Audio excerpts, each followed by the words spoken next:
sedikit mungkin Ustaz. Masya Allah, ya, rahasia tuh. Jadi, antar kita akan tahu rumah yang paling rapuh itu. Jangan-jangan rumah kita paling rapuh gitu kan? Tuh, Ustaz. Maka itu dia Anan nanya kisi-kisi, siapa tahu bisa bercermin dulu dari pertama. Barakallahu fikum. Pada Ustaz, Masya Allah, Alhamdulillah Ustaz Riza Basalama sudah bergabung dengan kita di sini. Bismillah, kita cover tim SRB di Jember. Silakan Ustaz. Barakallahu fikum. Jazakumullah khairan. Assalamualaikum warahmatullahi wabarakatuh. Alhamdulillah. Segala puji bagi Allah. Wassalatu wassalamu ala Rasulillah wa ala alihi wa ashabihi wa man walah.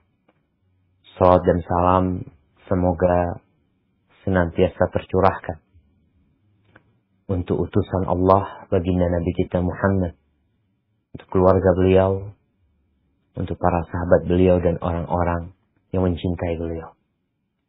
Amma ba'd. Hibbati fillah. Biasanya seorang yang membangun rumah atau membeli rumah, dia akan memilih rumah dengan lokasi yang strategis.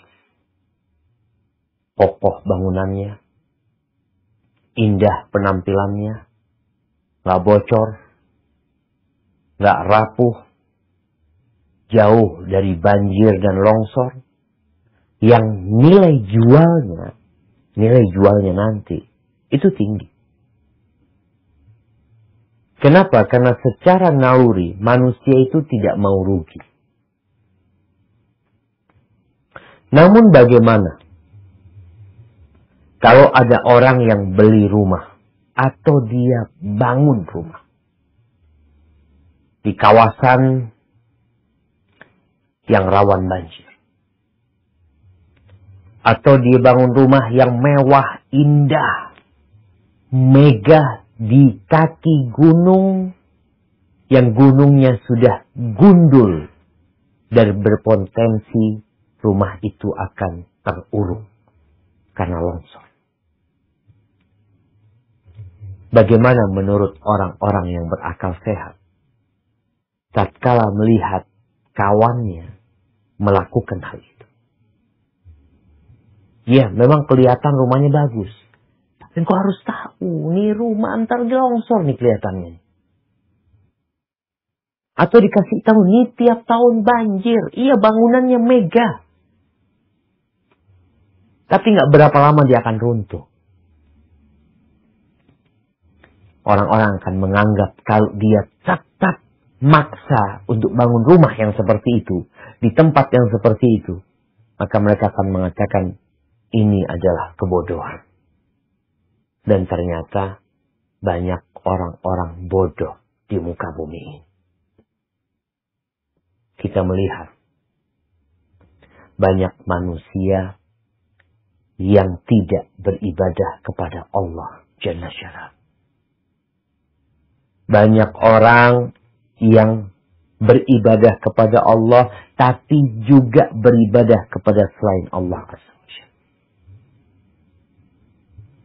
Kita melihat tradisi-tradisi dan budaya memberikan sesajen, memberikan sesembahan kepada benda-benda, kepada makhluk, dengan nama yang indah. Membuat ritual yang membuat orang yang melihatnya takjub. Sebagian membuat tempat ibadah yang seakan-akan kokoh dan mempesona. Dia melakukan berbagai ritual, berbagai ibadah kepada sesembahan-sesembahan selain Allah itu dengan harapan selamat. Semua ingin selamat. Ketika orang bikin rumah, dia ingin gak kehujanan. Dia ingin tidak terkena banjir. Dia tidak ingin kedinginan. Dia ingin selamat. Begitu pula manusia yang melakukan berbagai ritual yang menghambakan diri kepada sesembahan-sesembahan selain Allah Azza wa Jalla, mereka berharap selamat dari bencana dunia dan dari bencana di hari akhir nanti. Padahal sebenarnya dia sedang dibodoh-bodohi. Pekerjaan dan amalannya sia-sia. Nggak ada gunanya. Semua tidak akan memberikan apa-apa kecuali kehancuran. Subhanallah jemaah. Orang-orang yang melakukan kesyirikan, orang-orang yang beribadah kepada selain Allah Azza wa Jalla, mereka itu Allah perumpamakan seperti rumah yang paling rapuh, yaitu rumahnya laba-laba. Kenapa Allah memberikan perumpamaan? Agar orang itu mudah mencerna. Di surat Al-Ankabut, Allah turunkan sebuah surat yang nama surat itu laba-laba. Yang mungkin orang-orang berpikir ya sekarang ada pahlawan, ada hero namanya Spider-Man. Engkau kalau tahu, kita selama ini dibodoh-bodohin. Rumah yang paling rapuh adalah rumahnya laba. Siapa yang mengatakan itu? Rabbul Alamin. Di mana di surat laba-laba. Sebagian kita lebih kenal sama Spider-Man daripada dengan Al-Ankabut. Di ayat 41. Allah berfirman. Apa kata Allah? مثل الذين اتخذوا من دون الله أولياء كمثل العنكبوت اتخذت بيتا وإن أوهن البيوت لبيت العنكبوت لو كانوا يعلمون. Artinya, perumpamaan orang-orang yang berlindung selain Allah adalah seperti laba-laba yang membuat rumah. Dan sesungguhnya yang paling lemah ialah rumah laba-laba. Sekiranya mereka akan mengetahui. Subhanallah jemaah. Orang kalau cari pelindung selain Allah, beribadah kepada selain Allah, menyembah selain Allah, maka dia seperti laba-laba. Laba-laba betina seakan-akan. Yang membuat rumah. Pernahkah kita memperhatikan bagaimana laba-laba membuat rumah? Cukup lama perjuangan dia. Cukup panjang membuat rumah. Dengan model yang bagus. Yang kalau dilihat oleh orang indah, kokoh dan kuat. Namun sejatinya itu rumah. Kalau kita lihat rumah laba-laba secara fisik. Maka rumah laba-laba itu tidak menaungi dari hujan. Antum kalau lihat binatang-binatang lain, ketika buat rumah, dia ingin rumahnya itu nggak kena hujan, nggak kena matahari.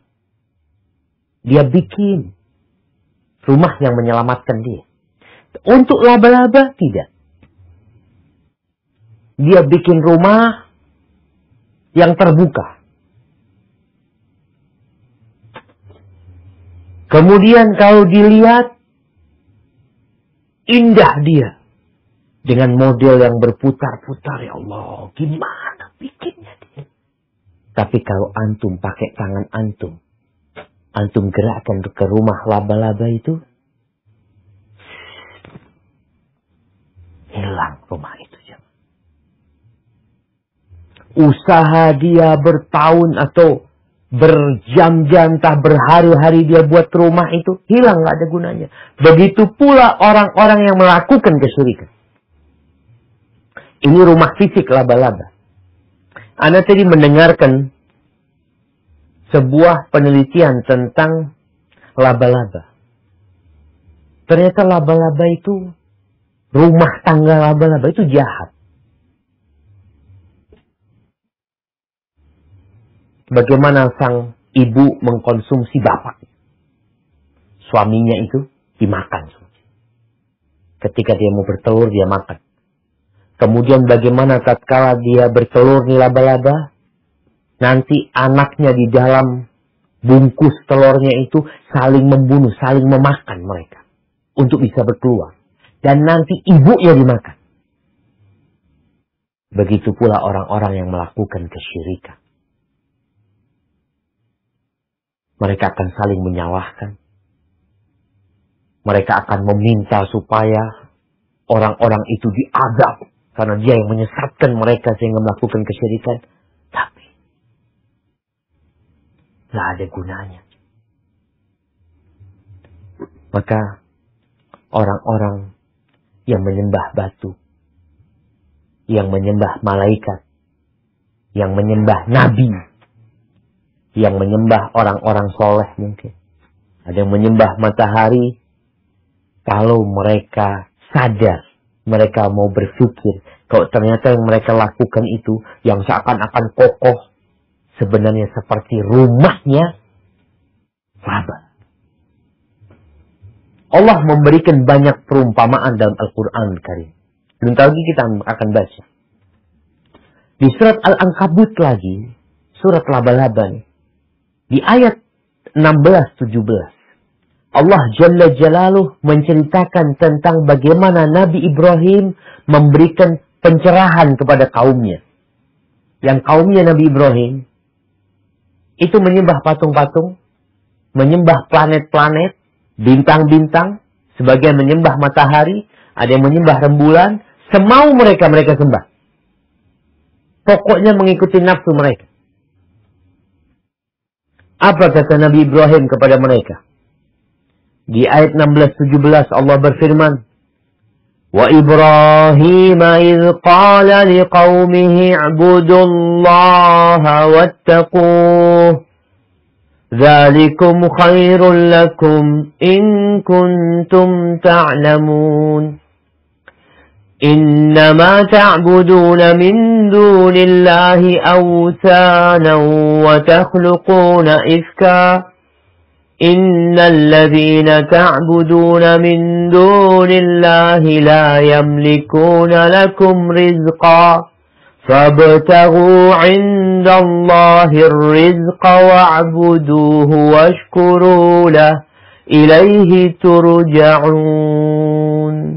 Yang artinya, dan ingatlah Ibrahim ketika dia berkata kepada kaumnya, sembah Allah dan bertakwalah kepadanya.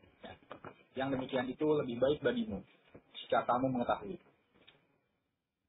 Sesungguhnya yang kamu sembah selain Allah hanyalah berhala-berhala, dan kamu membuat bohongan. Sesungguhnya apa yang kamu sembah selain Allah itu tidak mampu memberikan rezeki kepadamu. Maka mintalah rezeki dari Allah dan sembahlah Dia, dan bersyukur hanya kepadanya kamu akan dikembalikan. Subhanallah. Nggak bisa ngasih rezeki. Itu sesembahan-sesembahan yang disebut dewa-dewi. Sebagian mendewakan atau mendewikan, ada dewi padi, ada dewi ini, macam-macam. Subhanallah. Mereka itu tidak pernah memberikan rezeki kepada kita. Nggak bisa. Coba pakai akal. Ahibati fillah. Para nabi itu, ketika berdakwah, mereka mengajak kaumnya, Ani'budullah ma lakum min ilahin ghairuh. Beribadahlah kepada Allah saja, nggak ada sesembahan yang benar kecuali Dia. Dia yang memberikan rizki. Dia yang menerbitkan mentari dari timur, menenggelamkan di barat. Dia yang menurunkan hujan. Dia yang menumbuhkan tumbuh-tumbuhan. Dia yang menciptakan ikan-ikan di lautan. Kalian perlu rizki. Kalian meminta keselamatan. Kalian takut dari sesuatu. Minta sama Allah. Tapi kenapa Ustaz? Kok sampai hari ini ada orang-orang yang mengira rumahnya laba-laba itu kokoh? Coba kalian berpikir. Ahibati fillah. Di surat Al-Hajj. Allah ayat 73-74.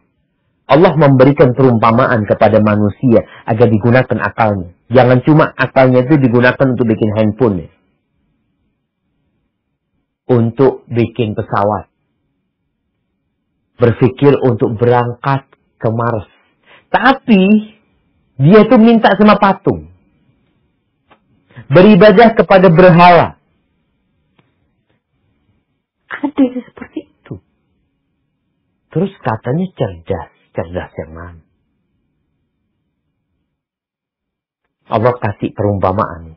Mudah-mudahan kita bisa mengambil pelajaran dari perumpamaan ini. Perumpamaan ini sudah diturunkan 14 abad yang lalu. Agar orang-orang yang masih beribadah kepada selain Allah, yang punya dua Tuhannya, ada yang 3, ada yang 4, ada yang 7, macam-macam. Padahal Tuhan itu Esa. La ilaha illallah. Apa kata Allah di surat Al-Hajj ayat 73-74? Allah mengatakan, Ya ayyuhan nas, duriba mathalun fastami'u lah. Innal ladhina tad'una min dunillahi lan yakhluqu dhubaban walau ijtama'u lah. وَإِنْ يَسْلُبْهُمُ الذُّبَابُ شَيْئًا لَا يَسْتَنْقِذُوهُ مِنْهُ ضَعُفَ الطَّالِبُ وَالْمَطْلُوبُ مَا قَدَرُ اللَّهَ حَقَّ قَدْرِهِ إِنَّ اللَّهَ لَقَوِيٌّ عَزِيزٌ. Yang artinya, telah dibuat suatu perumpamaan. Maka dengarkanlah. Sungguhnya segala yang kamu seru selain Allah tidak dapat menciptakan seekor alat pun, walaupun mereka bersatu untuk menciptakannya.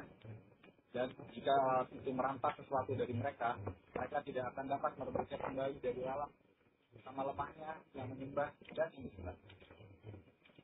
Mereka tidak mengagungkan Allah dengan sebenar-benar. Sungguh Allah Maha Kuat, Maha Perkasa. Subhanallah. Kenapa banyak orang-orang masuk neraka?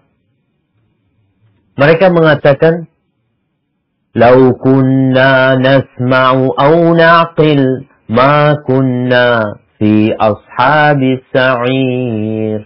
Kalau dulu tatkala hidup di dunia, kami mau dengar, mau pakaiin kupingnya, kajiannya didengar. Tapi kita memang kadang-kala berpikir, kenapa yang dengar kajian nggak banyak? Yang mendengarkan musik puluhan juta sampai ratusan juta. Yang menonton film-film, ya sama lah kira-kira seperti itu. Yang menjadi followernya artis, pemain bola, puluhan juta.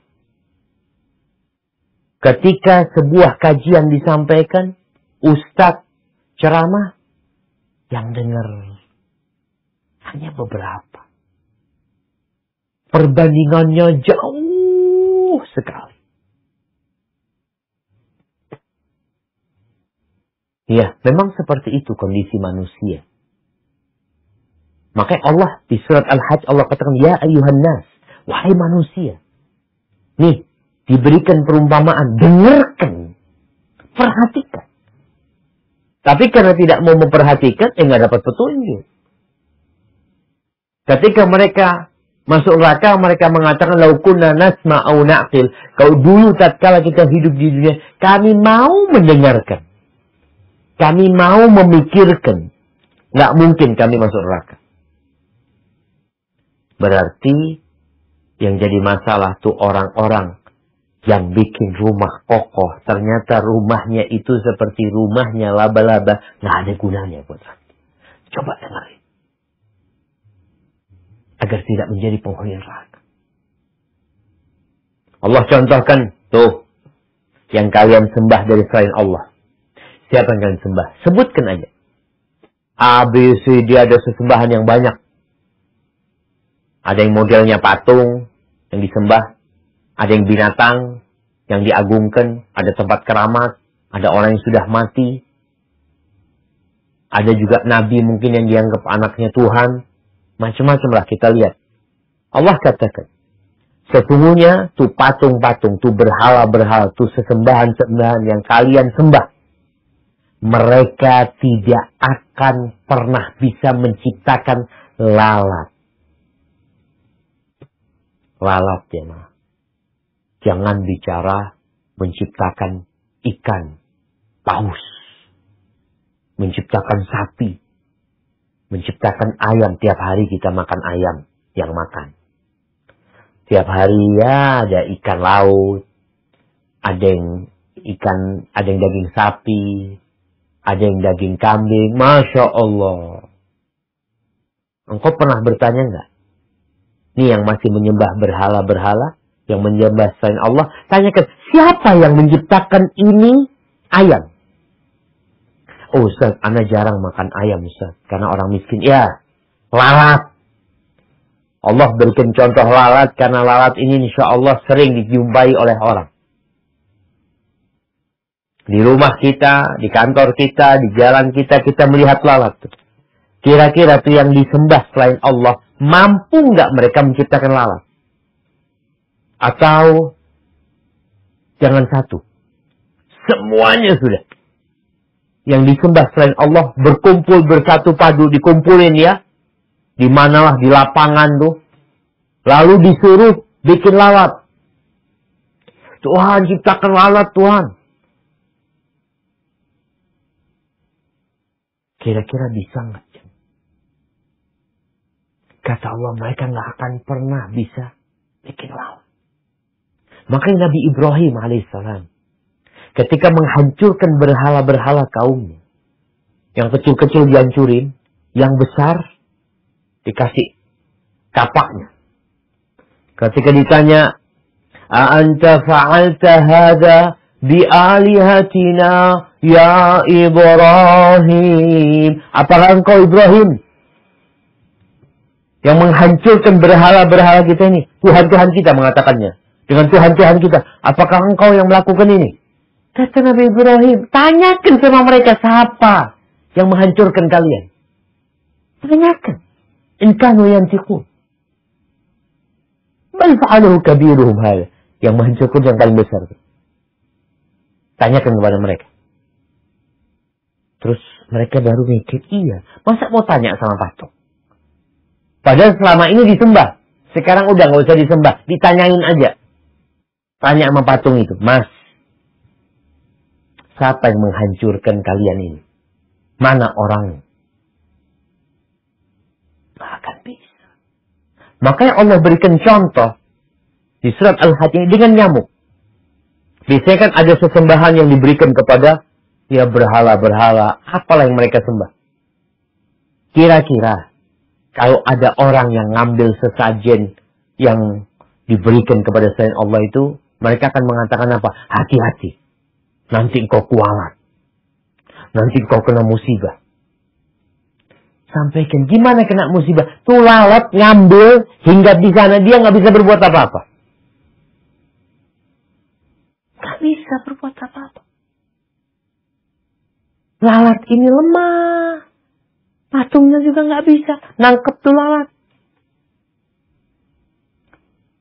Namun, orang-orang itu tidak mengagungkan Allah sebagaimana semestinya. Ketika terjadi bencana-bencana, mereka istilahkan bencana alam. Iya, betul bencana alam. Tapi siapa yang punya alam ini? Siapa yang punya alam ini? Kita. Kita yang menciptakannya. Atau penduduk Indonesia menciptakan pulau-pulau ini. Yang menciptakan pulau Jawa ini orang Jawa, Pak Ustaz. Yang menciptakan pulau Sumatera itu orang Sumatera. Cobalah gunakan akal kita. Gunung-gunung yang tertancap kokoh di muka bumi ini, siapa yang menciptakan? Apakah nenek moyang kita yang menciptakan? Orang yang menggunakan akalnya, dia akan sadar. Ternyata selama ini ritual-ritual yang kau lakukan, peribadatan-peribadatan yang engkau perbuat, tempat-tempat ibadah dibikin kokoh, sebenarnya seperti rumahnya laba-laba. Lalat ke sana dia nggak bisa apa-apa. Di surat An-Nahl ayat 76 Allah kasih perumpamaan lagi. Kenapa dikasih perumpamaan? Agar mudah mencerna. Gak perlu engkau sekolah tinggi-tinggi untuk memahami perumpamaan ini. Gak harus engkau, Islam ini agama untuk anak-anak kuliahan. Anak-anak yang gak lulus SD pun. Orang-orang yang gak bisa baca dan menulis. Dikasih perumpamaan itu faham. Maka Allah kasih perumpamaan lagi. Apa kata Allah di surat An-Nahl ayat 76? Allah mengatakan, وَضَرَبَ اللَّهُ مَثَلَ الرَّجُلَيْنِ أَحَدُهُمَا أَبْكَمَ لَا يَقْدِرُ عَلَى شَيْءٍ وَهُوَ كَلٌّ عَلَى مَوْلَاهُ أَيْنَمَا يُوَجِّههُ لَا يَأْتِي بِخَيْرٍ هَلْ يَسْتَوِي هُوَ وَمَنْ يَأْمُرُ بِالْعَدْلِ وَهُوَ عَلَى صِرَاطٍ مُسْتَقِيمٍ. Artinya, Allah juga membuat perumpamaan. Dua orang laki-laki yang seorang besi tidak dapat berbuat sesuatu dan dia menjadi tugas penanggungnya. Kemana saja dia disuruh oleh penanggungnya itu, dia sama sekali tidak dapat mendatangkan suatu kebaikan. Samakah orang itu dengan orang yang menyuruh berbuat keadilan dan dia berjalan di jalan yang lurus? Subhanallah, Syekh. Ini Allah memberikan permisalan dirinya dengan berhala-berhala yang ada. Allah kasih contoh nih, kalau ada orang bisu. Orang bisu itu biasanya tuli. Disuruh apa nggak paham. Dia ngomong kita juga nggak paham. Ini seperti berhala-berhala itu. Yang menjadi beban buat yang menyembahnya. Seorang kalau bisu jadi beban buat orang lain. Kita yang harus berusaha memahami dia. Disuruh ini, suruh itu, ternyata salah yang dia lakukan. Karena dia nggak paham. Kita lihat berhala-berhala. Patung itu siapa yang memandikan? Apakah kira-kira berhala yang ada yang disembah itu, kalau malam hari orang-orang tidur, dia turun mandi? Mandi di sungai, mandi di mana? Dia jadi beban buat yang menyembahnya. Jadi yang menyembahnya ini harus membersihkan dia. Sampai kejadian di kota Madinah ya. Ada seorang anak yang bapaknya ini musyrik. Nyembah patung. Punya patung sendiri. Orang kan bikin patung sendiri di rumahnya. Kadang-kala ada berhala atau apa. Dulu orang-orang musyrikin seperti itu. Akhirnya sama anaknya atau keponakannya diambil tuh patung. Dibuang. Dicari lagi kemana. Dibuang gak bisa balik sendiri jemaah. Setelah ketemu ya. Dibuang ke sampah. Dibersihkan lagi, ditaruh lagi. Dia ngatakan ini orang kurang ajar nih yang buang engkau nih. Nanti berapa hari lagi dibuang lagi. Sampai terakhir sama keponakannya atau anaknya yang lupa. Itu patung diikat sama bangkainya. Diikat sama bangkainya anjingnya. Dibuang. Terus ketika ketemu lagi. Dia mulai berpikir. Dia mengatakan. Kalau kamu Tuhan, gak mungkin kamu mau diikat sama bangkainya anjing itu. So iya. Ini sesembahan jadi beban buat yang menyembahnya. Ayo ditinggal tuh. Maka Allah berikan contoh. Seperti orang bisu. Yang jadi beban buat keluarganya. Disuruh gak ngerti. Dia ngomong kita gak ngerti. Apakah sama dengan yang memerintahkan kepada keadilan? Sama Allah Azza wa Jalla yang menurunkan Al-Quranul Karim. Baca Al-Quran. Apakah patung-patung itu menurunkan Al-Quran? Apakah mereka bisa berbicara? Menyampaikan bagaimana tata cara beribadah? Nggak ada. Yang ada manusia-manusianya ini yang buat-buat. Apakah sama dengan Allah yang memerintahkan kepada keadilan? Ini kepada umat manusia yang ada di muka bumi ini. Kalau engkau ingin tahu Tuhannya umat Islam. Apa sih yang dikatakan oleh Tuhannya umat Islam? Apa sih yang diperintahkan? Baca Al-Quran Karim. Itu kalamullah tabaraka wa ta'ala. Dia memerintahkan kepada keadilan. Bukan hanya untuk manusia. Bahkan ikan-ikan pun merasakan keadilan. Dan dia berada di atas jalan yang lurus. Ahibati fillah. Maka orang-orang yang masih terus beribadah kepada selain Allah, dia hanya akan seperti laba-laba yang capek bangun rumah, ternyata rumahnya tidak dapat menyelamatkan dia. Yang menurut dia kokoh. Dalam pandangan dia capek, dia lelah melakukan ini semuanya. Tapi sejatinya sia-sia semuanya. Sangat lemah sekali. Capek di dunia. Diazab di dunia. Dan masuk neraka di akhir.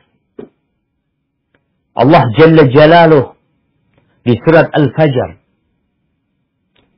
ayat 6 sampai 14 Allah menyuruh kita melihat lagi.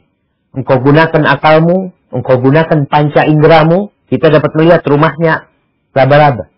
Mungkin besok kalau engkau masih belum yakin dengan lemahnya rumahnya laba-laba, seperti orang-orang musyrik yang beribadah kepada selain Allah, maka besok kau cari rumahnya laba-laba.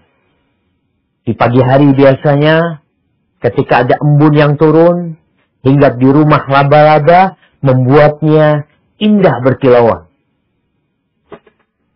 Kau lihat seakan-akan kokoh sekali. Namun kau akan sadar, tatkala tanganmu kau goyangkan ke rumahnya laba-laba itu, hilang rumah itu. Nah, beda sama rumahnya manusia. Rumahnya burung. Ketika diambil, masih ada sisanya. Tapi rumah laba-laba itu benar-benar habis. Ya, habis sehabis-habisnya. Mau dibalikin lagi nggak bisa. Kalau sarangnya burung, kita lepas, burung itu akan buat lagi dari sana. Masih bisa dia. Tapi laba-laba, dia nggak bisa. Sudah bikin lagi dia. Capek lagi. Tapi nanti rusak lagi. Karena rumah itu rapuh. Di dunia, orang-orang yang melakukan kesyirikan, mereka sudah hilang. Allah menyuruh kita melihat, gunakan panca indera. Apa kata Allah di surat Fajr? Allah mengatakan, A'udzubillahi minasyaitonir rajim.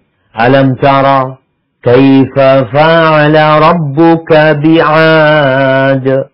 إرم ذات العماد التي لم يخلق مثلها في البلاد وثمود الذين جابوا الصخر بالواد وفرعون ذي الأوتاد الذين طغوا في البلاد فأكثروا فيها الفساد فصب عليهم ربك سوط عذاب إن ربك لبالمرصاد.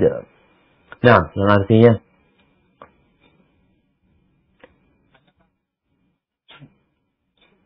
tidakkah engkau Muhammad memperhatikan bagaimana Tuhanmu berbuat kepada kaum Ad, yaitu penduduk Iram atau ibu kota kaum Ad yang mempunyai bangunan-bangunan yang tinggi, yang belum pernah dibangun suatu kota seperti itu di negeri-negeri yang lain. Dan terhadap kaum Samud yang memotong batu-batu besar di lembah. Dan terhadap Fir'aun yang mempunyai pasak-pasak atau bangunan yang besar, yang berbuat sewenang-wenang di dalam negeri. Lalu mereka banyak berbuat kerusakan dalam negeri itu. Karena itu Tuhanmu menimpakan semeti azab pada mereka. Sungguh Tuhanmu benar-benar mengawasi. Subhanallah jemaah. Mana kaum Ad, kaumnya Nabi Hud, yang Allah sebutkan mereka punya bangunan-bangunan yang tinggi. Negeri mereka disebut negeri 1000 tiang. Tinggal cerita. Mana Samud, kaumnya Nabi Saleh, yang mungkin sekarang bisa dilihat sisa-sisa pahatan-pahatan di gunung-gunung oleh mereka. Di kota Ula, kira-kira 400 km menuju ke arah Syam dari kota Madinah. 400 kilo. Mereka nggak ada. Tinggal cerita. Fir'aun, kemana Fir'aun? Yang Allah sebutkan memiliki bala tentara yang kuat. Yang dia memiliki persenjataan yang lengkap. Yang dia dipatuhi, ditaati oleh kaumnya. Kemana ceritanya Fir'aun? Ada di mana tuh Fir'aun sekarang? Kemana kaumnya? Yang tersisa kita melihat piramid-piramid. Lalu kita datang takjub. Apa yang kau takjubi di sana? Kenapa engkau tidak takjub dengan kebesaran Allah yang menenggelamkan Fir'aun? Semuanya Allah hancurkan. Itu di dunia. Allah akan hancurkan. Allah akan berikan azab. Allah sebutkan, Inna rabbaka labil mirsad. Sesungguhnya Rabbmu senantiasa mengawasi. Ahibati fillah. Di surat Al-Ghashiyah, yang setiap Jumat dianjurkan imam salat Jumat membaca Sabbihisma rabbikal a'la, kemudian hal ataka hadithul ghashiyah.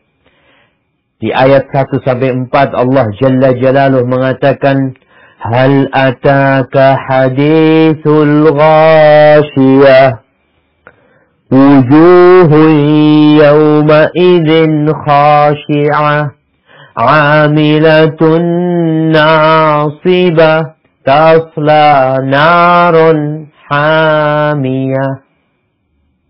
Nah, yang artinya sudahkah sampai kepadamu berita tentang hari kiamat? Pada hari itu banyak wajah yang tertunduk hina karena bekerja keras lagi payahan. Mereka memasuki api yang sangat panas atau neraka. Barakallahu fikum. Ya jemaah. Tuh. Mereka capek di dunia. Mereka lelah. Mereka seakan-akan membuat rumah yang kokoh. Ternyata rumah yang dia buat. Amal-amal ibadah yang mereka kerjakan selama di dunia. Peribadatan-peribadatan. Yang membuat capek mereka. Nggak berguna apa-apa. Mereka capek, lelah, masuk neraka. Itulah kondisi orang-orang musyrikin. Makanya Allah Jalla Jalaluhu mengingatkan kita yang udah Islam. Jangan kemudian engkau berpikir engkau tidak akan tersentuh dengan kesyirikan. Mungkin saja jemaah. Kalau kita tidak berhati-hati. Jangan pernah berpikir orang Islam yang sudah haji, yang sudah umroh, yang sudah baca Quran, yang udah ngaji, Dia itu tidak mungkin melakukan kesyirikan. Di surat Az-Zumar ayat 65. Allah Jalla Jalaluhu mengatakan kepada nabinya, kepada kekasihnya, kepada baginda Nabi kita Muhammad alaihi salatu wassalam. Apa kata Allah? وَلَقَدْ أُوحِيَ إِلَيْكَ وَإِلَى الَّذِينَ مِنْ قَبْلِكَ لَئِنْ أَشْرَكْتَ لَيَحْبَطَنَّ عَمَلُكَ وَلَتَكُونَنَّ مِنَ الْخَاسِرِينَ. Yang artinya, dan sungguh telah diwahyukan kepada nabi-nabi. Sungguh, jika engkau mempersekutukan Allah, niscaya akan terhapuslah amalmu dan tentulah engkau orang yang merugi. Nah, Allah mengatakan kepada Nabi alaihi salatu wassalam, kalau engkau melakukan kesyirikan, dan tidak mungkin Nabi melakukan kesyirikan, tapi Allah ingin menyebutkan manusia pilihan pun, kalau dia melakukan kesyirikan, engkau merasa sudah soleh, merasa sudah baik. Kalau engkau melakukan kesyirikan, semua amalanmu runtuh. Nggak ada gunanya. Ini yang dikatakan seperti rumahnya laba-laba. Engkau capek mengamalkannya, tapi ternyata dalam ibadahmu ada selain Allah. Dalam peribadatanmu engkau sisipkan selain Allah Jalla Jalaluhu, maka amalanmu akan ditolak dan engkau akan menjadi orang-orang yang merugi. Allah juga mengatakan وَقَدِمْنَا إِلَى مَا عَمِلُوا مِنْ عَمَلٍ فَجَعَلْنَاهُ هَبَاءً مَنْثُورًا. Dan kami datang tentu amalan-amalan mereka. Ini orang kan beramal. Oh, saya beribadah ketika di dunia. Saya menyembah Tuhan. Tuhan yang mana yang kau sembah? Ibadah mana yang kau kerjakan? Sampai ada orang yang beribadah kepada Allah, dia sungguh-sungguh, dia nggak main-main kepada selain Allah. Lalu ternyata pada hari kiamat, semua amalannya Allah jadikan debu yang berterbangan. Di saat dia butuh dengan amalannya, yang selama hidup di dunia, dia berpikir, inilah yang akan menyelamatkan mereka. Inilah rumah yang mereka bangun, yang kelak akan membuat mereka terpelihara, terjaga dari api neraka. Ternyata rumah itu bawa dia ke neraka. Kenapa? Karena Allah tidak mau disekutukan dengan siapa saja. Di surat Ali Imran ayat 91, Allah menyebutkan tentang orang-orang kafir yang mati dalam kondisi kafir.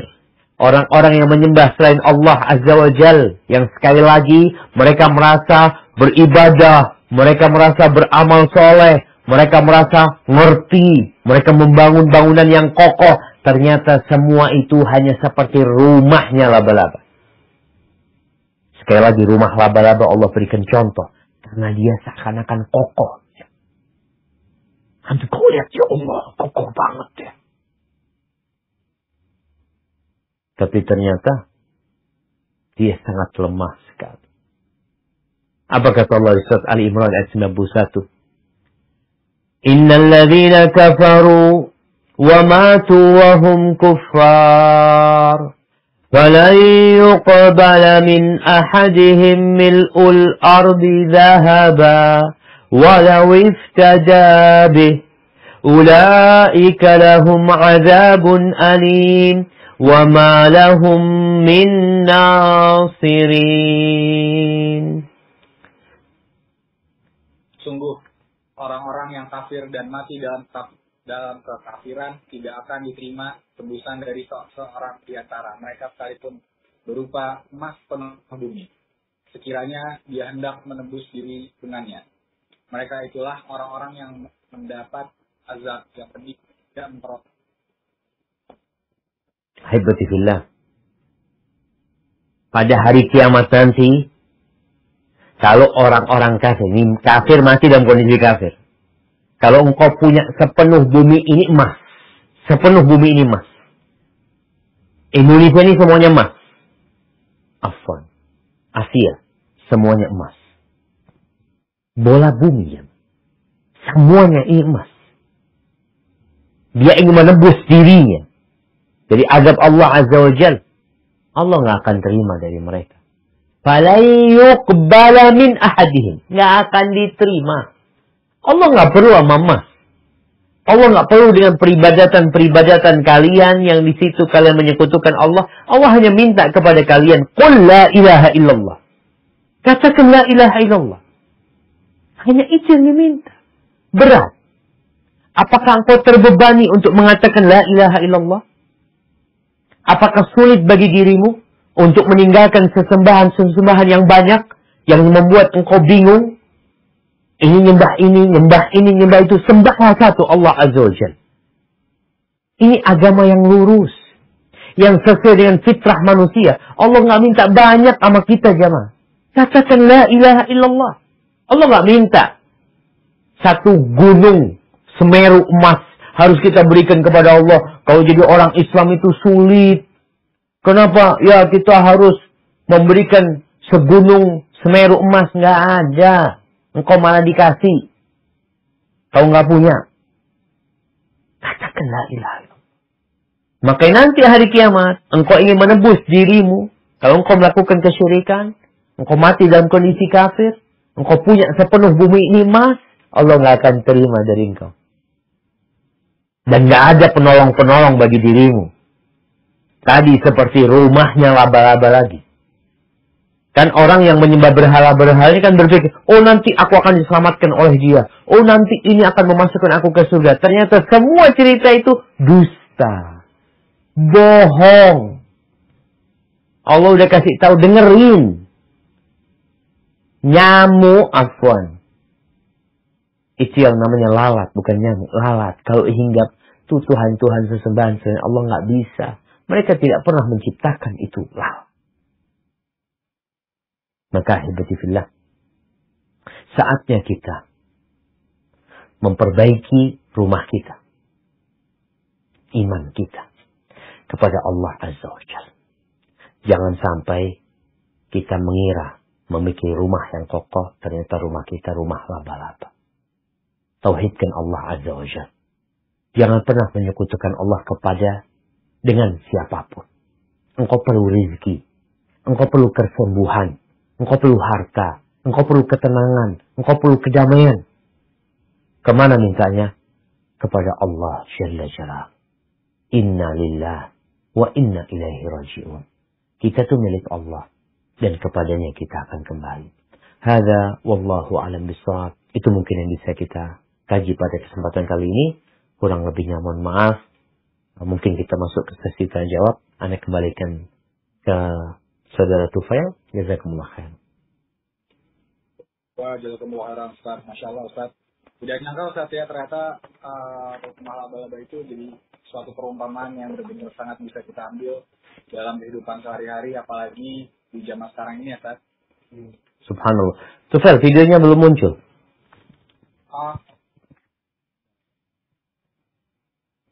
Nah. Hanya pakai kamera handphone. Ustaz, ada pertanyaan nih Ustaz. Izin bertanya, apakah membaca Al-Qur'an itu Ustaz harus full 1 juz untuk mengusir setan di rumah kita Ustaz? Masya Allah. Ada juga beberapa kayak ya zaman sekarang kan banyak Ustaz yang memberitahu wallahu alam dengan dalil seperti apa kebiasaan dan tradisi terdahulu lalu diadopsi di zaman sekarang. Seperti hal ini bagaimana cara menyikapinya Ustaz? Barakallahu fikum. Ya, tidak disebutkan tradisi seperti apa? Contoh-contohnya kayak tradisi misal Al-Fatihah 1000 kali Ustaz, atau beberapa surat yang khusus-khusus semacam yang tidak dicontohkan. Nah, barakallahu fikum. Ya, ahibati billah. Yang pertama berkaitan dengan surat Al-Baqarah. Ini pertanyaan menunjukkan yang bertanya adalah seorang yang beriman. Dia mengimani bahwa Al-Quran adalah kalamullah. yang Allah turunkan sebagai petunjuk bagi umat manusia. Dan dia beriman bahwa Rasulullah SAW adalah utusan Allah, yang beliau menyampaikan keutamaan surat Al-Baqarah. Yang penyihir-penyihir, setan-setan nggak akan mampu. Terus apakah harus dibaca sampai hatam? Ya, kalau engkau mampu, baca sampai hatam. Sejatinya seorang muslim itu dianjurkan ya, kalau bisa one day one juz. Berarti nggak tiap hari Ustaz anak hatam Al-Baqarah, nggak apa-apa. Tapi tiap hari engkau membaca 1 juz. Sebulan itu hatam kita Al-Quran Karim. Tapi dalam kondisi tertentu memang kita perlu membaca Al-Baqarah. Usahakan sampai selesai.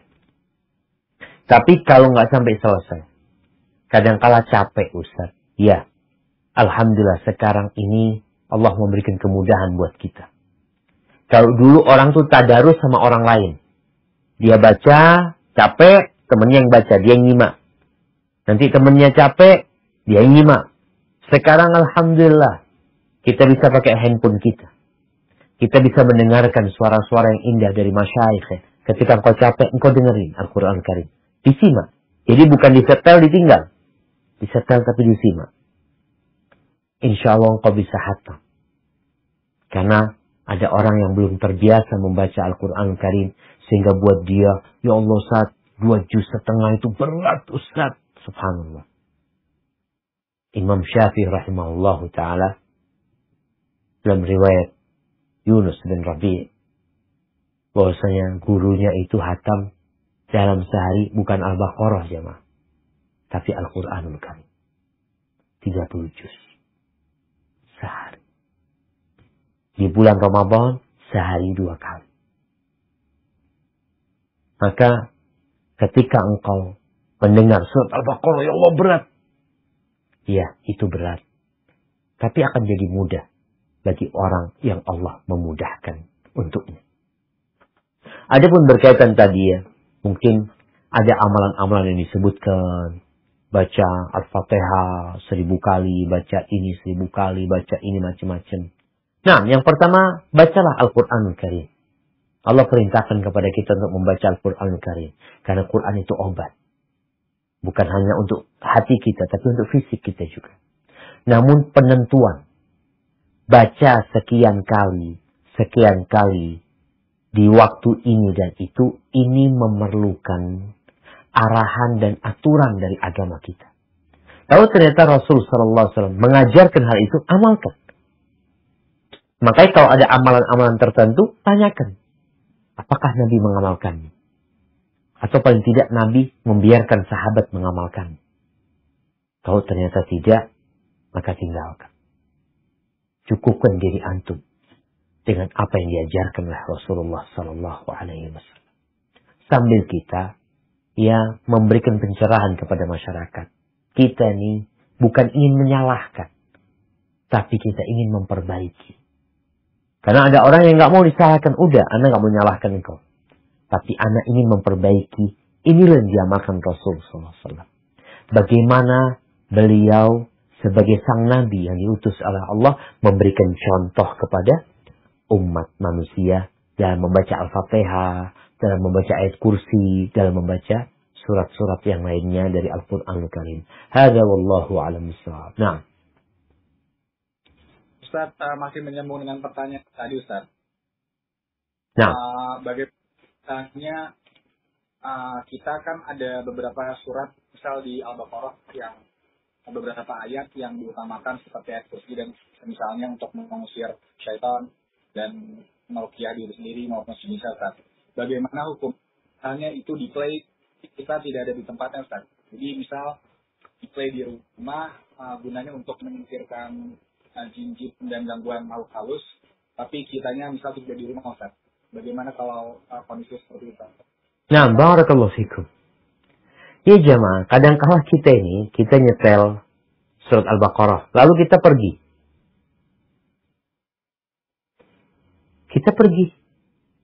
Ya, insya Allah mudah-mudahan tetap Al-Quran itu yang diperdengarkan ada manfaat. ketika dibacain Al-Baqarah itu rumah, insyaallah setan juga akan pergi ketika mendengarkan ayat-ayat Allah dibacakan. Namun ketika engkau datang, bisa jadi setannya ikut engkau. Ikut diri kita. Setan itu bukan mau ganggu rumah kita, tapi gangguin kita. Maka seharusnya orang-orang yang tadi mungkin dia menyetel murotal ya, dia di rumahnya, dia setel di kamarnya, di mana, nggak ada masalah. Tapi ketika dia ada, dia hendaklah mendengarkan. Jangan dia setel Al-Baqarah di rumahnya, kemudian dia pergi meninggalkan rumah. Tatkala dia datang, nyuruh kita mendengarkannya. Bukan nyuruh kita setel itu di rumahmu, engkau pergilah. Makanya kata Nabi SAW, Nawwiru buyutakum bis-salati wa qira'atil Qur'an. Terangi rumah kalian dengan sholat dan baca Al-Quran kalian. Maka tatkala di rumahmu disetel itu, hendaklah engkau membacanya. Atau engkau mendengarkannya. Bukan kemudian disetel, ditinggal tuh Al-Quran Karim. Dan sekali lagi bisa jadi syaitan itu bukan urusan rumah, tapi urusan sama kita. Oleh karena itu Nabi SAW memberikan contoh. Ketika ada orang dari luar rumah. Dia datang nih, masuk rumahnya. Ketika dia mau masuk, setan itu mau ikut masuk. Pertanyaannya, kenapa dia nggak masuk duluan Ustaz? Karena dia mau godain ini orang. Ada apa kalau dia masuk duluan? Orangnya ada di kantornya. Maka dia akan tungguin nih orang. Ketika orang ini masuk, dan dia baca bismillah, maka setan akhirnya nggak bisa masuk. Ketika dia masuk ke rumahnya, orang ini makan baca bismillah, setan mengatakan, malam ini kita nggak bisa bermalam dan nggak bisa makan. Kan berkaitan dengan dirimu, bukan berkaitan dengan rumahmu saja. Maka kita perlu terangi rumah kita dengan bacaan Al-Quran. Baik itu yang disetel kita mendengarkannya, baik dengan kita baca sendiri. Hada wallahu alam bissawab. Masya Allah Ustaz. Selanjutnya ini Ustaz ya, tentang masih di dalam rumah. Ini ada pertanyaan dari salah videonya.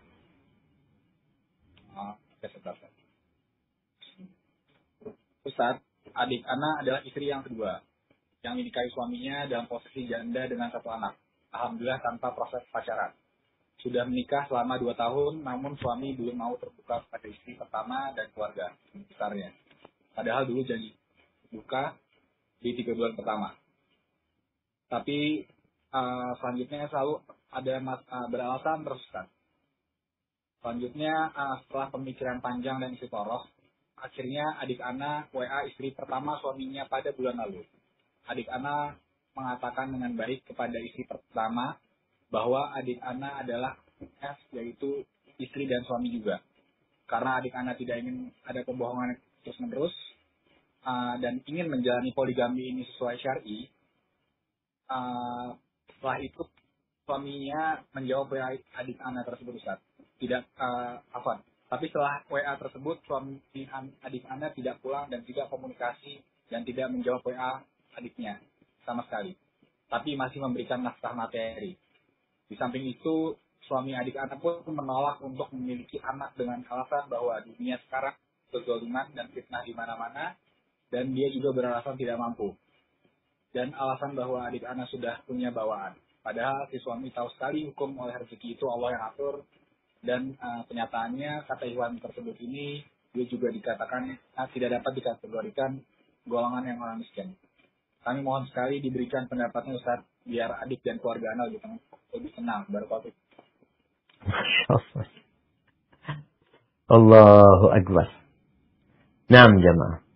Jadi memang ada orang-orang yang belum siap sebenarnya untuk poligami.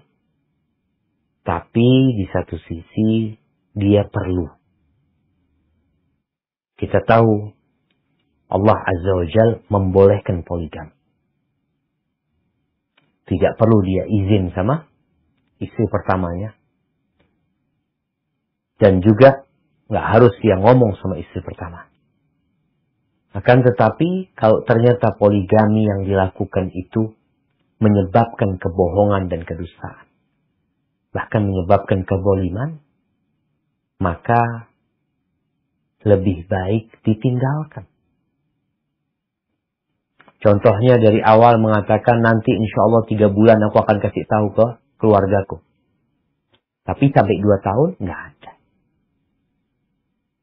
Kenapa seperti itu?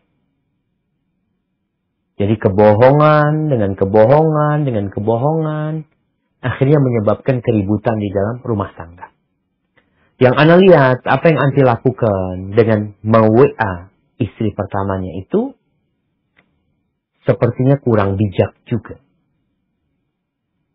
Kenapa? Karena hal itu sepertinya menimbulkan keributan di rumah.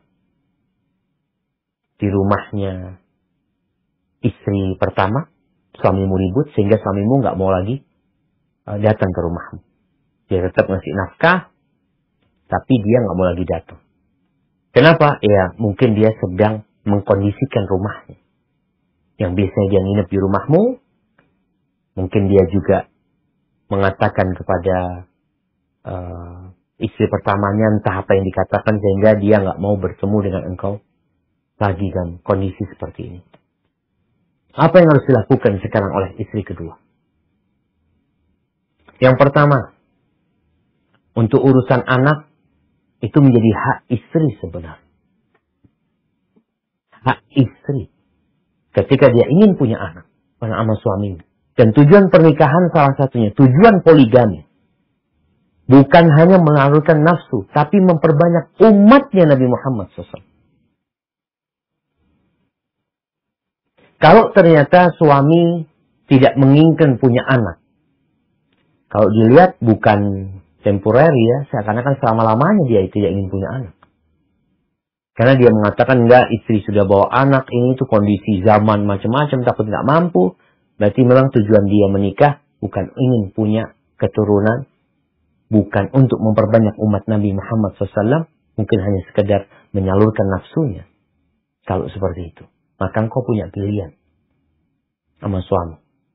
Engkau bisa lanjutkan pernikahanmu, atau engkau katakan, kalau engkau tidak mau punya anak, sampaikan kepada suami, oh kayaknya engkau tidak akan pernah membongkar poligami ini. Karena kalau dia punya anak, mau tidak mau, dia harus diurus aktenya, itu anak nanti. Dia punya anak juga. Kalau alasannya tadi, oh nggak mampu apa?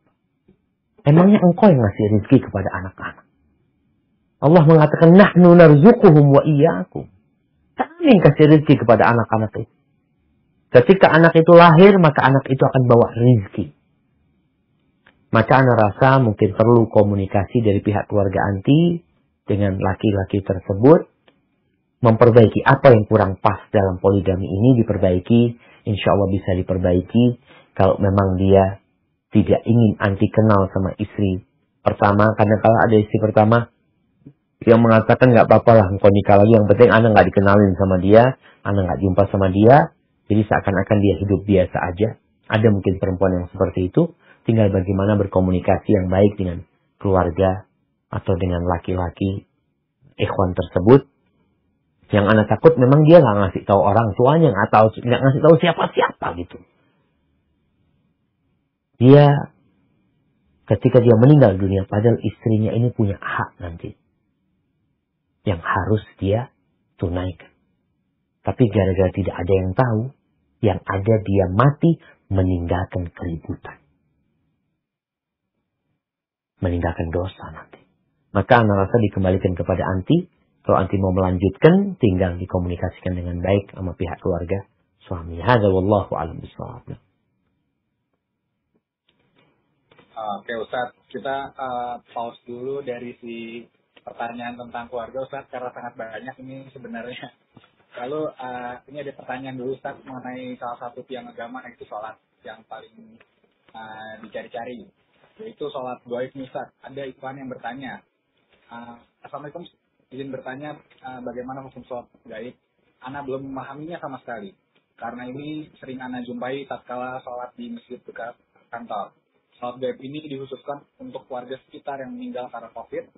Ini selalu dilakukan di masjid tersebut, tetapi Ana tidak pernah ikut melaksanakannya karena belum memahami hukumnya.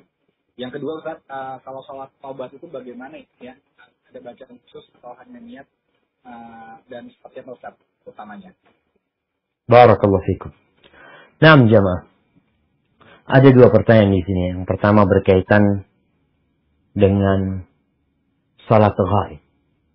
Sholat ghaib ini berkaitan dengan sholat jenazah yang jenazahnya tidak ada di sana. Sholat jenazah yang jenazahnya nggak ada di sana. Orangnya mungkin meninggal di tempat lain, mungkin meninggal di luar negeri, mungkin meninggal di luar pulau, kemudian disolatkan umpamanya di Masjid Ar-Rahmah, di Selipi umpamanya, atau disolatkan tadi di masjid dekat kantor umpamanya. Apa hukum sholat ghaib ini? Jadi sejatinya Rasulullah SAW itu pernah melaksanakan sholat ghaib ketika Najasyi meninggal dunia. Ingat, ketika Najasyi meninggal dunia, Raja Habasyah, yang Rasul SAW menyuruh para sahabatnya hijrah ke sana, dan Najasyi masuk Islam. Nabi SAW dapat informasi dari Jibril, maka beliau menyuruh para sahabat untuk mensolatinya, dan Nabi mengimami mereka mensolati Najasyi. Dari sinilah disimpulkan oleh para ulama diperbolehkan sholat ghaib. Tapi kepada mayit yang seperti apa yang disolatin ghaib? Yang pertama jelas untuk mayit yang tidak disolatin. Mayit ini hilang, Ustaz. Umpamanya ada anak jatuh di laut kemudian hilang. Mungkin dimakan ikan hiu, atau ada yang dimakan oleh binatang buas umpamanya di hutan, atau dimakan buaya di sungai ya. Ada banyak kejadian. Benar-benar orangnya nggak disolatin. Atau dia meninggal di tempat yang memang nggak ada orang muslim. Ketika itu dia dalam perjalanan lalu mati di sana. Maka ini wajib disolatin tatkala itu. Karena memang belum disolatin dia. Ini menjadi hak dia untuk disolatin. Tapi kalau dia sudah disolati di sana, maka terjadi khilaf di antara para ulama. Apabila dia sudah disolatin. Ini orang udah disolatin. Kenapa disolatin lagi gitu loh. Maka terjadi khilaf di antara ulama. Sebagian mengatakan, ya yang disolati itu adalah orang yang memiliki kedudukan besar dalam Islam ini. Sebagaimana Nabi mensolati Najasyi, seorang raja. Kemudian tidak ada riwayat Nabi mensolatin yang lainnya pada waktu itu. Sampai beliau meninggal dunia. Sallallahu alaihi wasallam. Tapi hukum sholat ghaib tetap berlaku. Kemudian ada yang mengatakan, ya kalau sudah disolati, ya nggak perlu disolati. Namun kalau ingin mensolati, maka sebagian ulama membolehkan bagi kita untuk mensolati sholat ghaib tersebut. Wallahu a'lam bishawab. Yang Anda lihat pendapat yang lebih kuat itu, ya kita nggak sholat ghaib terus ya. Bukan ahli di masjid tiap 5 waktu sholat. Yuk sholat ghaib. Jenazah yang mana nih? Ini jenazah yang longsor, sholat ghaib. Nanti zuhur, sholat ghaib lagi yuk. Yang mana ini? Sampai ada sebagian orang itu yang mensolatin ghaib Nabi Muhammad SAW. Ada kelompok yang seperti itu. Kan sudah meninggal Nabi SAW. Ya kita sholat ghaib. Kita waktu itu masih belum lahir gitu. Maka hendaklah kita memahami khilaf yang terjadi para ulama. Anda lihat pendapat yang lebih kuat. Yaitu kalau orang itu memang orang yang punya kedudukan yang tinggi ya. Sehingga kita ikut mensolatin ghaib. Mereka nggak ada masalah. Tapi kalau umpamanya orang-orang yang memang kena COVID, Ustaz. Karena di kampung ini kita nggak bisa mensolatin dia, Ustaz. Kita ini dilarang untuk ke kuburannya juga dilarang. Akhirnya mereka mensolatin ghaib. Semoga nggak ada masalah. Tapi yang lebih penting buat kita, karena dia sudah disolatin, berarti hak dia sudah ditunaikan. Yang kita lakukan adalah mendoakan orang-orang yang meninggal itu jamaah. Hadza wallahu a'lam bishawab. Nah. Yang satu lagi sholat taubat. Oh, baik, berkaitan dengan sholat taubat jemaah. Sholat taubat ini adalah sholat yang sebenarnya tidak menjadi syarat diterimanya taubat. Ingat, tidak menjadi syarat diterimanya taubat. Taubat itu syaratnya menyesali, meninggalkan, bertekad untuk tidak mengulangi. Namun Rasulullah SAW menganjurkan ketika seorang berbuat dosa, kemudian dia menyesali dosa itu. Untuk menyempurnakan taubatnya, dia berwudu. Lalu dia sempurnakan wudunya. Kemudian dia sholat 2 rakaat. Dalam sholatnya itu, dia khusyuk. Tidak berbicara dengan dirinya, tidak kemana-mana. Maka Allah akan ampuni dosa dia. Maka tidak ada bacaan khusus sebenarnya dengan sholat taubat ini. Dan sholat taubat itu bukan sholat rutinitas ya. Yang rutin itu ya sholat wajib kita, sholat sunnah yang kita kerjakan, ada sholat duha, sholat malam, itu sholat yang dikerjakan rutinitas. Tapi sholat taubat ini sholat yang insidental. Ketika terjadi sesuatu, kita benar-benar telah berbuat dosa besar dan kita hendak bertobat, maka kita sholat. Apa bacaannya? Bebas yang dibaca. Kapan saja dia hendak bertobat, maka dia lakukan sholat itu. Yang penting tidak di waktu-waktu larangan. Seperti habis subuh, ya. Habis sholat subuh, atau ketika matahari terbit. Tidak boleh juga ketika matahari di tengah. Nggak boleh juga ketika selesai sholat asar sampai matahari terbenam. Dan ketika matahari terbenam. Hadza wallahu a'lam bishawab. Ustaz, ini ada beberapa pertanyaan yang mungkin anak rangkum jadi satu, Ustaz ya. Ada yang hatinya kurang tenang, ada yang masih percaya dengan sihir daun bidara melepas syirik, dan semisalnya. Bagaimana untuk meminimalis hal-hal seperti ini, dan apa mungkin kita harus lebih serius dalam baca doa pagi sore, Ustaz, karena untuk dihindarkan sihir dan... Afwan tadi, yang berkaitan dengan daun bidara apa maksudnya? Ustaz, mohon penjelasannya mengenai kepercayaan daun bidara mencegah sihir yang dikaitkan dengan syirik. Yang dikaitkan dengan syirik. Baik jamaah, berkaitan dengan daun bidara, ya, memang tatkala kita sakit, ada penyakit-penyakit yang kadang-kala kita nggak tahu ya. Udah ke dokter ini itu kok kayaknya ada nggak benar ini. Daun bidara bisa digunakan untuk berobat. Baik itu diminum ya, baik itu ditumbuk. Ada beberapa riwayat yang menyebutkan dia ditumbuk ya, kemudian dibuat mandi. Dan insya Allah itu manjur. Tapi kalau bicarakan syirik, kita itu nggak boleh yakin sama daun bidara. Daun bidara ini cuma sebab. Cuma sarana. Sebagaimana kita nggak boleh percaya sama obat ini yang menyembuhkan. Enggak, obat nggak menyembuhkan. Yang menyembuhkan Allah Azza wa Jalla. Begitu pula dengan daun bidara. Sehingga tatkala kita ini mengobatin diri kita dengan berbagai macam pengobatan alternatif. Mau minum madu, mau minum habatus sauda, mau daun bidara. Maka ingat semua itu hanya sebab. Yang sebab ini disebutkan dalam syariat kita pakai. Tapi kita nggak boleh bersandar kepada sebab itu. Karena tetap Allah Jalla Jalaluhu yang menyembuhkan kita. Terus bagaimana sebenarnya tugas kita atau apa yang kita lakukan agar kita terhindar dari sihir ya, agar terhindar dari berbagai macam hal-hal mistik umpamanya dari jin. Maka zikir pagi dan petang dibaca. Kemudian ketika engkau sendirian juga tetap berzikir. Ketika engkau mau tidur berzikir. Masuk kamar mandi berzikir. Keluar berzikir. Keluar rumah berzikir. Masuk rumah berzikir. Naik kendaraan berzikir. Masuk pasar berzikir. Ketika ada angin kita berzikir. Turun hujan berzikir. Jadi kita itu membentengi diri kita dengan zikrullah tabaraka wa ta'ala. Allah mengatakan, "Fadhkuruni adzkurkum." Ingatlah kepada aku akan ingat kepadamu. Maka zikir itu harapannya bagaimana Allah ingat sama kita dan kita dijagain sama Allah SWT. Jadi berkaitan dengan tadi daun bidara itu hanya sebab yang kita pakai, tapi bukan itu yang menyembuhkan kita. Allah Jalla Jalla yang menyembuhkan kita. Itu hanya sebab. Sekali lagi, jangan sampai kita kemudian menjadikannya penyembuh. Artinya, kalau nggak daun bidara nggak sembuh antum. Ini yang menyembuhkan. Yang menyembuhkan itu Allah Jalla Jalla.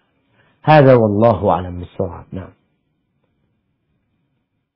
Ustaz, kita kembali lagi ke pertanyaan tentang seputar rumah tangga ya Ustaz. Assalamualaikum Ustaz. Waalaikumsalam warahmatullahi wabarakatuh. Bagaimana kalau misalnya... Tufel, videonya nggak kelihatan nih. Ustaz, Assalamualaikum. Waalaikumsalam warahmatullahi. Saya punya keluarga yang broken home. Jadi ibunya kebetulan tukang selingkuh Ustaz. Jadi... punya keluarga yang apa? Broken home. Broken home, Ustaz. Home, ya. Jadi, ibu dan penanya ini, Ustaz, diinfokan oleh si penanya ini adalah tukang selingkuh. Kita benci dari awal sama ibunya ini, Ustaz. Bagaimana caranya agar dirinya ini tidak benci? Apakah aku harus tetap berbakti kepada ibu yang tukang selingkuh? Pertanyaan pertama, silakan, Ustaz. Barakallahu fikum. Naam, jamaah rahimakumullah. Semoga Allah memberikan hidayah kepada kita semua. Kita ini nggak bisa milih ibu kita. Tapi ibu kita bisa milih bapak kita. Dan bapak kita bisa milih ibu kita. Sehingga ada seorang ayah yang harus bertanggung jawab. Karena memilihkan ibu yang tidak baik buat anak-anak. Seorang ibu juga bertanggung jawab. Termasuk hak anak itu dapat bapak yang baik. Kalau ternyata ibu milih bapak yang nggak benar, ya engkau akan bertanggung jawab. Bagaimana engkau mendidik anak-anakmu ketika bapaknya seperti itu? Sekarang gimana? Udah Ustaz, anak nggak bisa milih, ibu anak kayak gitu.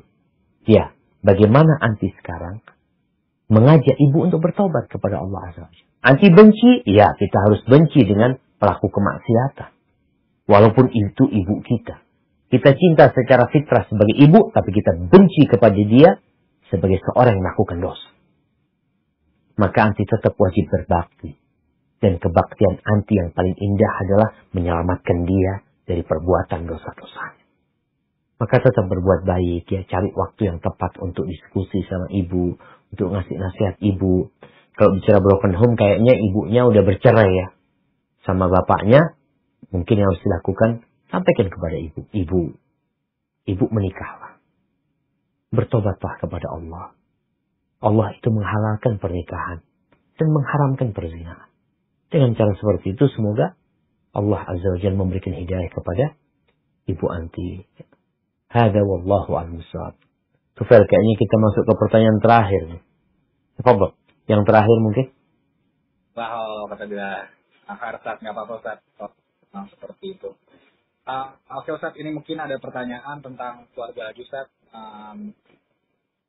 Ustaz, ada ikhwan menjalani rumah tangga kurang lebih 10 tahun. Banyak permasalahan yang dihadapinya dengan istri yang mulai kabur dari rumah dan semisalnya. Istrinya kabur dari rumah? Ikhwan ini hanya diam kabur saat dari rumah. Jadi, rumahnya tetangga? Kurang lebih tahun. Kenapa? Dia kabur dari rumah. Nikah udah berapa lama? 10 tahun. Udah 10 tahun. Siap. Banyak Ustaz. Habis itu jadi pertamanya ini hanya diam. Jadi nggak ada yang mengatakan pisah. Pertamanya awal-awal. Lalu setelah berusaha memperbaiki diri dan tidak ingin menceraikannya karena fokus untuk anak-anak, malah akhirnya ikhwan ini memutuskan untuk poligami Ustaz. Ya. Dia malah minta maaf dan ancam bunuh diri dan menyebarkan aib saya ke teman-teman kerja saya. Namun poligami belum terjadi, alih-alih masalah sudah memuncak, kemudian saya mentalaknya karena terlalu sering terjadi keributan. Lalu takut juga Ustaz ya untuk mengganggu kejiwaan anak yang sudah sangat tertekan. Setelah proses perceraian berjalan, ia berusaha untuk menjauhkan saya dari anak-anak. akan bawa pergi dan tidak mengizinkan saya untuk mengasuhnya lagi jika nanti saya menikah lagi. Dengan alasan sudah menyakiti hati dan anak karena poligami. Ikhwan ini tidak ingin jauh Ustaz dari anak-anak. Tunggu, apa itu kan belum terjadi poligaminya kan? Sepertinya sudah Ustaz. Jadi sebenarnya ini sepertinya dia sudah bertanya ingin poligami tapi jadinya perceraian karena iya, artinya kan enggak dia bercerai dalam kondisi belum poligami kan? Iya. Iya. Jadi end of story-nya saya tidak ingin jauh dari anak-anak dan mereka jadi benci kepada saya, tapi di sisi lain berat menjalani kebersamaan lagi karena tidak menutup kemungkinan masalah-masalah itu terulang lagi. Jadi apakah saya merebut kebahagiaan anak-anak dengan bercerai? Apakah saya egois Ustaz? Mohon pencerahannya untuk ikhwan kita Ustaz. Nah, barakallahu fikum. Ya jemaah, tadi di pertanyaan sebelumnya Anda sampaikan bahwasanya seorang laki-laki itu bertanggung jawab loh, memilihkan ibu buat anak-anak.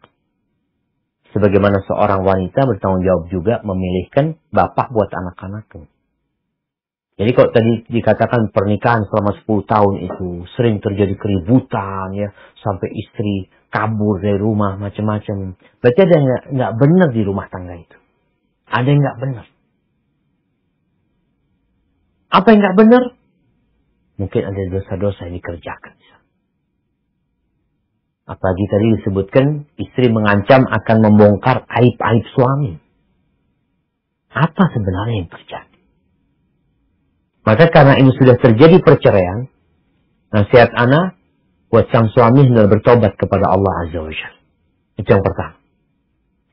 Menikahlah dia. Loh gimana kalau anak nikah nanti akan dijauhkan dari anak? Kan itu ancaman sang istri. Nggak ada urusan sama ancaman dia. Engkau jalin syariat Allah Azza wa Jalla. Engkau banyak berdoa dan engkau tetap memberikan nafkah kepada istri dan anak. Engkau jaga hubungan baik dengan mertua. Karena kadang-kala banyak perceraian itu tidak baik-baik. Yang menyebabkan dampak perceraian ini buruk karena perceraiannya nggak baik. Padahal Allah Jalla Jalla dalam Al-Quran Al-Karim menyebutkan, فَإِمْسَاكٌ بِمَعْرُوفٍ أَوْ تَسْرِيحٌ بِإِحْسَانٍ. Kalau engkau ingin melanjutkan pernikahanmu dengan cara yang baik. Tapi kalau engkau mau berpisah dengan cara yang lebih baik. Supaya tidak terjadi seperti ini. 10 tahun itu masa yang panjang. Di situ ada benih-benih cinta yang pernah tumbuh. Bahkan ada buah cinta yaitu anak-anak yang dilahirkan. Maka Allah mengatakan, وَلَا تَنْسَوُا الْفَضْلَ بَيْنَكُمْ. Kalian jangan melupakan kebaikan yang terjadi di antara kalian. Jadi sang suami tetap setia dengan perceraian yang terjadi. Dia tahu istrinya pernah berbuat baik kepada dia. Istri juga seharusnya setia sama suami, nggak ada masalah. Kalau memang harus bercerai. Tapi jangan sampai kemudian memutuskan rahim. Menjadikan anak-anak durhaka sama bapak. Maka antum punya PR berat ya. Bagaimana sekarang kondisi istri ini hendak memutuskan hubungan anak sama bapaknya. Bukankah ini dosa besar?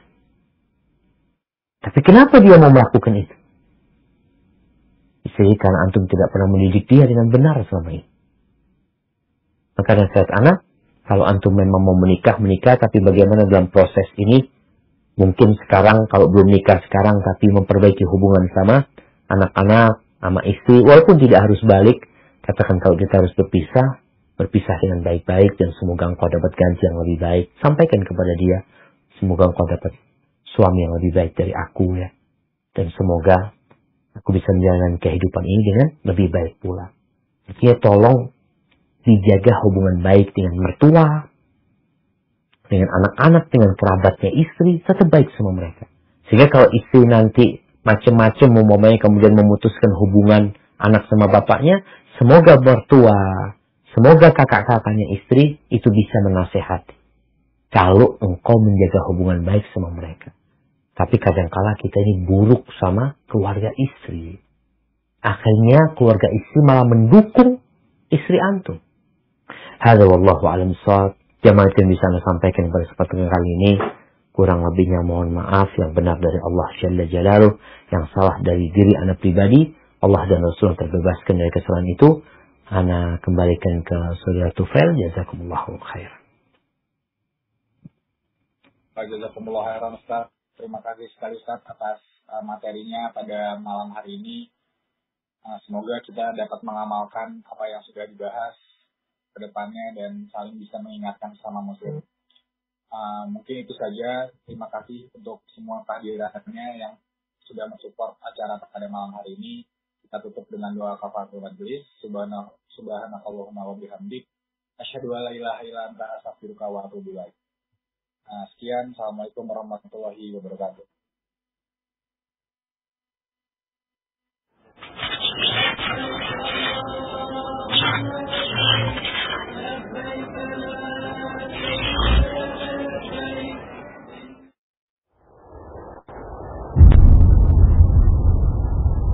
Klik tombol berikut untuk mendapatkan update ilmu yang insya